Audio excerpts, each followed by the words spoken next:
Bien, y hasta ahora nos vamos a enlazar vía Skype con el decano del Colegio Médico, el doctor Miguel Palacios. Doctor, ¿cómo está? Bienvenido, buenas tardes. Hola, Sigrid Bazán, buenas tardes, gracias. Bueno, agradecerle la comunicación y empezar preguntándole algunas cosas sobre el anuncio del presidente Martín Vizcarra y estas nuevas disposiciones que ya están en vigencia. Dicho sea de paso, apenas se publica la norma, entra en vigencia, pero sí su efectividad, porque he escuchado que el Colegio Médico del Perú se está pronunciando en el sentido que ya hemos tenido domingos de inamovilización, ya hemos tenido este tipo de cuarentena, ya hemos tenido que los chicos paseen solo media hora a un rango de 3 kilómetros de la vivienda y no ha funcionado. La pregunta es, ¿estamos encaminados a que esto funcione esta vez y por qué? Ya, claro, lo que pasa es que estamos regresando desde el punto de vista epidemiológico, estamos como en mayo del año 2020, estamos retrocediendo. La cantidad de casos, la tasa de fallecidos, la tasa de positividad, todas las alarmas nos coloca en el mes de mayo. Y muy bien, hay que tomar medidas, hay que tomar acciones sanitarias. Y en ese contexto, todo lo que ayude a inmovilizar a las personas se debe tomar en cuenta. Recuerda que el virus viaja con la persona. Cuanto más se mueve la persona, más posibilidad de contagio. Igual, el virus se reproduce cuanto mayor es la interacción entre la persona. Lo que teníamos en mayo, lo estamos teniendo nuevamente en agosto, a mediados de agosto. De tal manera que todas estas medidas, que si desde el punto de vista estrictamente epidemiológico no tienen un gran impacto en la salud pública, sin embargo, ayudan también en el contexto de alertar, informar, o como ha dicho el presidente, reprimir a la persona para que no se movilicen por las puras o indebidamente, y menos que se aglomeren entre sí. Sí es importante, si bien es cierto, no es el eje central que nosotros estamos reclamando, porque hoy día hemos estado con el presidente, que nos ha visitado en el Colegio Médico, y le hemos pedido una reunión para este lunes en el Palacio de Gobierno para poder explicar todo el programa que tenemos como colegio, que son medidas sólidas, que sí tienen un gran impacto en la salud pública. Ahora, con respecto a eso, ya estoy tratando de entender. Hay medidas que puedan ser más de fondo, más estructurales, más orientadas hacia lo que llamábamos la cuarentena focalizada, que dicho sea de paso se esperaba un anuncio con respecto a Lima Metropolitana, anuncio que no se dio. Y otras son las medidas un poco más superficiales, que no necesariamente atacan o no necesariamente generan un impacto tan grande. Sobre estos dos tipos de medidas, escuchaba también unas declaraciones desde el Colegio Médico con respecto a que la gente igual va a llegar a su casa a contagiar. Si sale de lunes a sábado, que se quede el domingo en casa, el contagio es de todos modos inminente. ¿Hay una recomendación o podría haber una recomendación de que la gente use en sus casas mascarilla? Porque eso es lo que estoy escuchando. No, sí, exacto. Sí, hay un eje central, que eso es lo que falta. Como decías tú, en la Gran Lima está el corazón del país, el motor de la economía. Es bien complicado de repente que tomen esa decisión, pero Lima necesita cuarentena focalizada por lo menos en 10 a 13 distritos y en 44 lugares en específico. No se hace porque de repente es complicado, acá está el motor de la economía, etcétera. Entonces se está recurriendo a este tipo de medidas que, como te he dicho, tienen pobre impacto epidemiológico, pero si las sumas contribuyen de todas maneras al plan de mitigación, contención. Igual, el plan Taita no es un programa central en la lucha contra la pandemia, pero sin embargo existe periféricamente como un programa de apoyo. Igual el otro, Amachay, también es un programa que va a ayudar a las personas con cierto grado de discapacidad, no es central en la lucha, pero también ayuda. De tal suerte que la estrategia es con un eje central, que es la cuarentena focalizada, lo que se está haciendo en 34 distritos del Perú y en 5 departamentos, pero que no se aplica en Lima, tal vez por razones económicas, etcétera, que eso está para seguirlo debatiendo y convencer a la persona que deciden, porque es también necesario.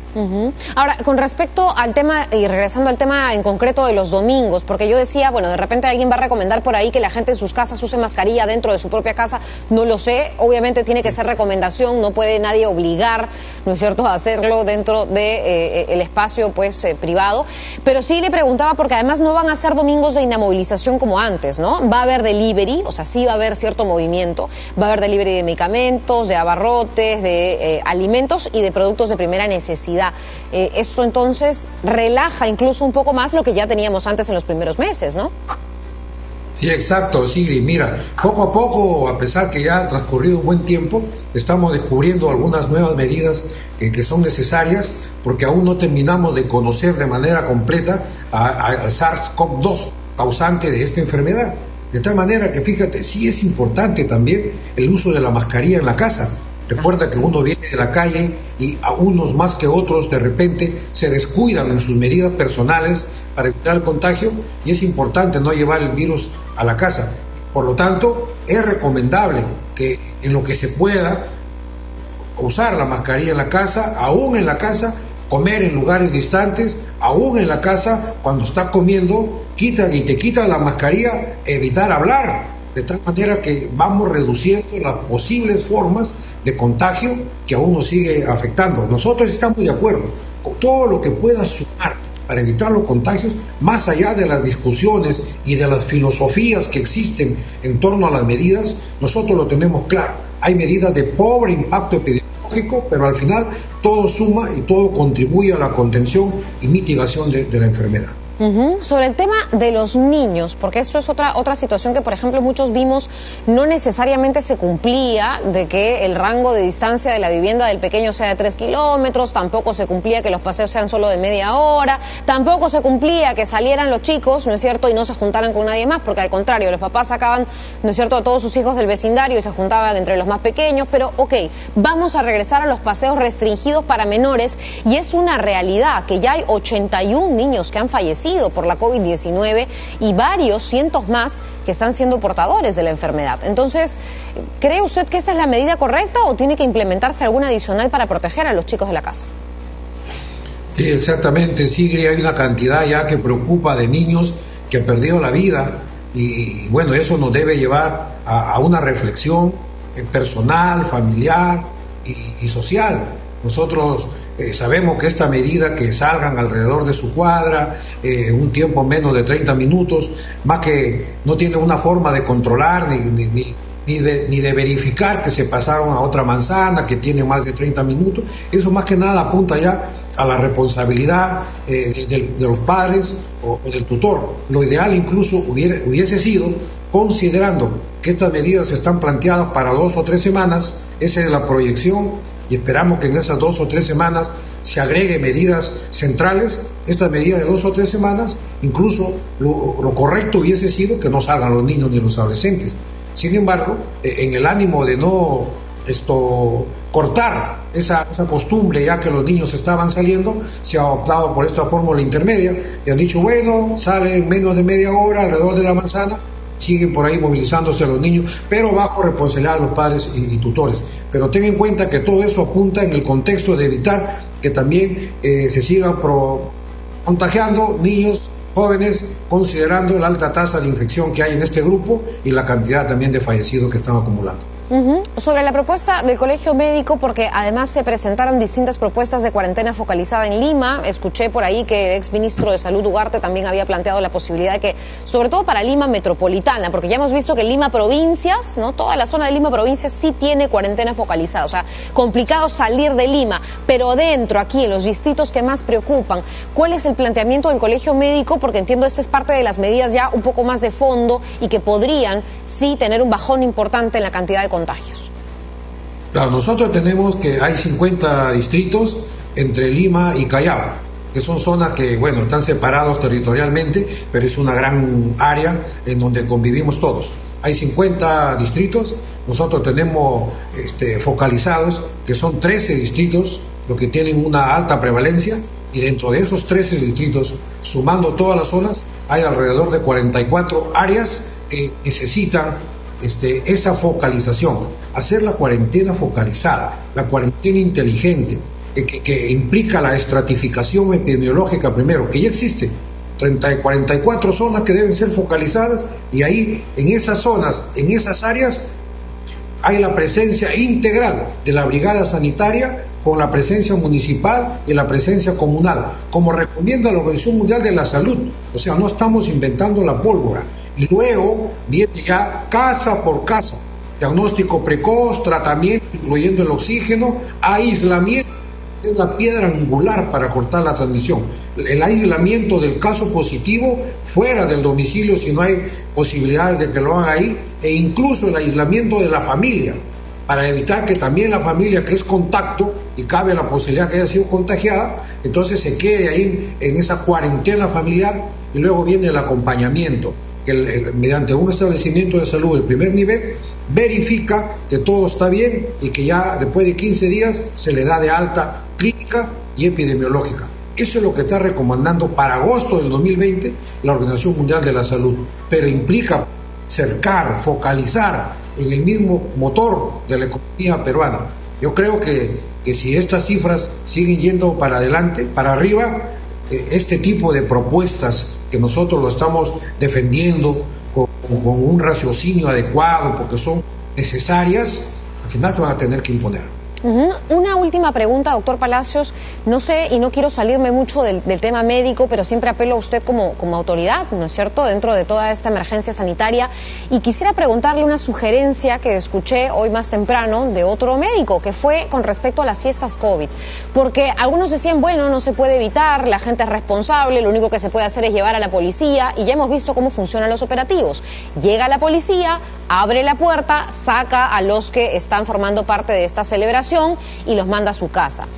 Yo sé, y no voy a entrar en discusiones constitucionales ni legales, pero hay quienes dicen, bueno, que en todo caso se segregue a aquellos que están formando parte de las fiestas COVID y que se los acuarentene, que no puedan regresar a su casa, sino todo lo contrario, que sigan haciendo su fiesta, pero que no salgan de esa casa y que cumplan cuarentena ahí. ¿Es una posibilidad dentro del marco de un estado de emergencia o no? Bueno, nosotros, claro, si estamos en un estado de emergencia, y ya opinarán los juristas, pero para nosotros inmovilizar a una persona que es positiva es vital. Y dos, inmovilizar a un grupo de personas que ha estado en contacto con un caso positivo y que todo ese grupo se llama contactos, también es vital.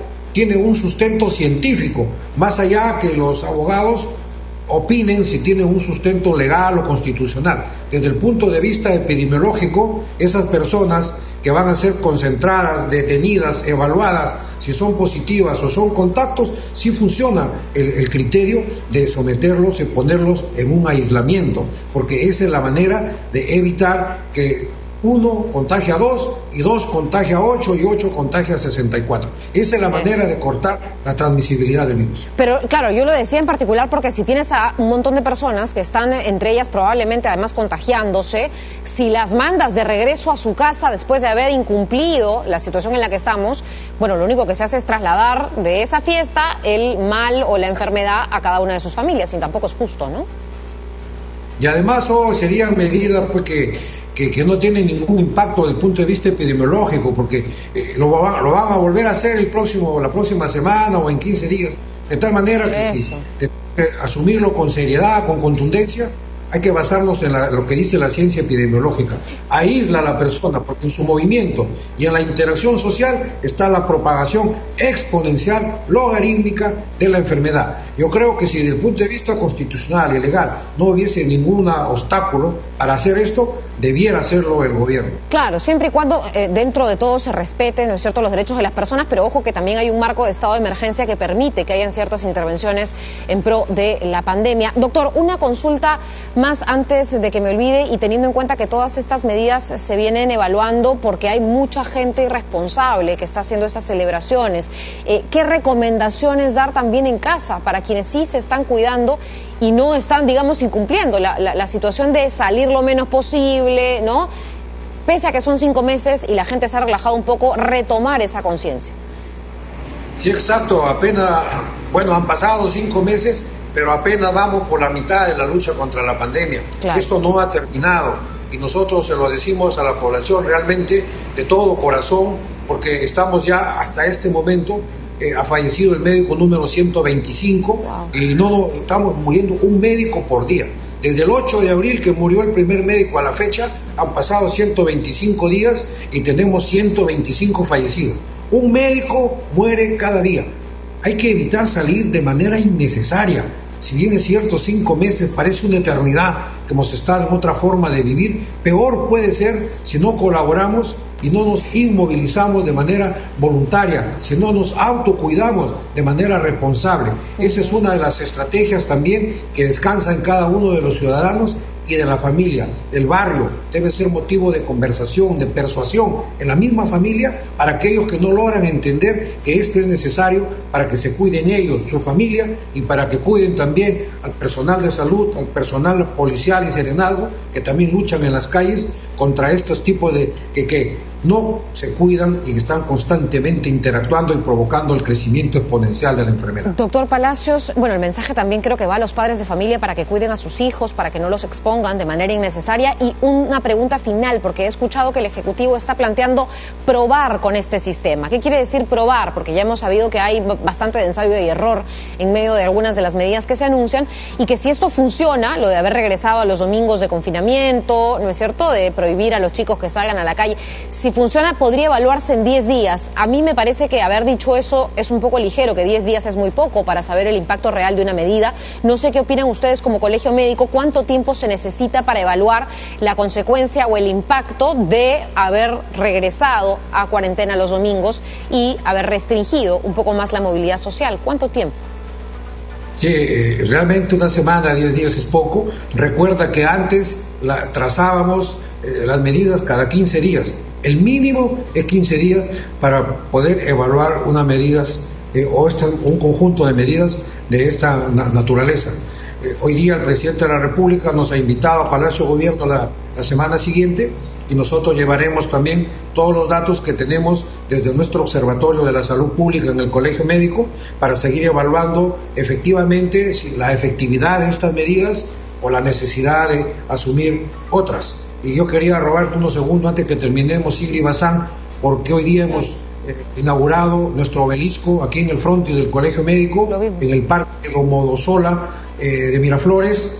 Es un obelisco que se convierte en un lugar en donde nosotros brindamos, y como hemos mencionado, queremos venerar ahí el sacrificio de nuestros médicos en general y de los médicos que han perdido la vida en particular en la lucha contra esta pandemia. Que todos los médicos del Perú, que sé que te escuchan, que te ven, sepan que ya existe aquí frente al colegio un obelisco, y que sea un lugar de peregrinaje para venir a recordar y no olvidar nunca a los médicos que han perdido la vida, para que sigan viviendo siempre en la memoria colectiva del Perú y de los médicos. Claro que sí, doctor Palacios, desde ya aquí toda nuestra solidaridad con el gremio médico del Perú. Entendemos que además son fechas muy sensibles, como usted dice, no solo por el tema de los contagios, sino de los médicos fallecidos en medio de la gran lucha y la gran labor que realizan. Hemos cubierto además en vivo cuando develan el obelisco con una placa conmemorativa. Entiendo también que se está recordando el Día del Paciente, y qué importante, ¿no?, que cuando se conmemora un médico se recuerde el Día del Paciente, porque es indesligable la labor que ustedes realizan, una labor bastante desprendida, dicho sea de paso. Pero sí quisiera también de repente algún mensaje, ¿no?, a quienes conforman el propio gremio que constituye el Colegio Médico del Perú, a sus colegas. Sí, exacto, sí, todos los médicos del Perú estamos muy dolidos, sabemos que nuestras lágrimas son de acero, pero también nos está preocupando cómo todavía, por ejemplo, ayer en Arequipa, ayer en la tarde nada más, 3 médicos perdieron la vida en una tarde, y tenemos 84 médicos internados en UCI, muchos de ellos en estado de gravedad, en un ambiente en donde ni siquiera hay medicamento para que ellos puedan soportar la estancia en una unidad de cuidados intensivos. De tal manera que en medio de esta vorágine y de esta crisis, nosotros hacemos un llamado a los médicos a persistir en su vocación. Y recuerden siempre las palabras de nuestro himno, que estamos trabajando y ejerciendo la medicina más allá del deber, convirtiendo el acto médico en un acto heroico, y que siempre nosotros estamos al lado como colegio médico de todos los galenos del Perú. Bien, muchísimas gracias, doctor Palacios. Ya hemos tenido ahí también la imagen del obelisco hace instantes. Gracias por esta conversación y, por supuesto, seguir deseándole mucha fuerza a todos los médicos en su labor.